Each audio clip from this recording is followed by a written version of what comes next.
નસબંધી કાંડને લઈને તપાસનો ધમધમાટ શરૂ થઈ ગયો છે। જિલ્લામાં નસબંધી કરાયેલા 28 લાભાર્થીઓની પૂછપરછ શરૂ કરવામાં આવી છે।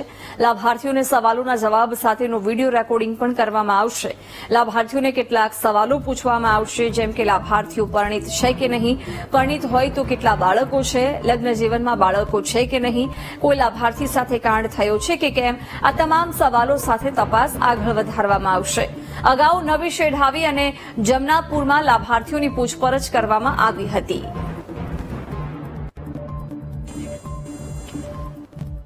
અનેક સવાલોની સાથે તપાસનો ધમધમાટ શરૂ કરવામાં આવ્યો। મહેસાણામાં નસબંધી કાંડ મુદ્દે અત્યારે તપાસ કરવામાં આવી રહી છે અને અત્યાર સુધી 28 જેટલા લાભાર્થીઓની પૂછપરછ કરવામાં આવી છે। પૂછપરછનું વિડીયો રેકોર્ડિંગ પણ કરવામાં આવ્યું। અન્ય કોઈ સામેલ છે કે નહીં આ કૌભાંડમાં તે અંગે પણ તપાસ કરવામાં આવી રહી છે। મહેસાણામાં નસબંધી કાંડ મુદ્દે હવે તપાસનો ધમધમાટ શરૂ થયો છે।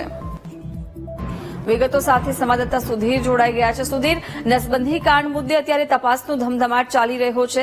વિડીયો રેકોર્ડિંગ કરી પૂછપરછ હાથ ધરવામાં આવી છે, શું અપડેટ? હાજી, નસબંધી કાંડમાં નવો ખુલાસો। આરોગ્ય અધિકારીનો ટાર્ગેટ આપતા નથી એવું નિવેદનનો ફુગ્ગો ફૂટ્યો છે। ટાર્ગેટ મુજબ કામગીરી કરવા આપવામાં આવે છે। ટાર્ગેટ મુજબ કામગીરી ના થાય તો આપવામાં આવે છે નોટિસો।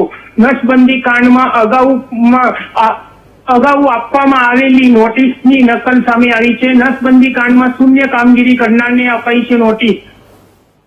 કડી પ્રાથમિક આરોગ્ય કેન્દ્રને આપવામાં આવી છે નોટિસો। નોટિસની નકલ સામે આવી છે। ડાંગરવા, ઝુલાસણ, મેડા, આરતદાર, આદરજ અને કરણનગરને અપાઈ છે નોટિસ। જી બિલકુલ સુધીર, આભાર જાણકારી માટે।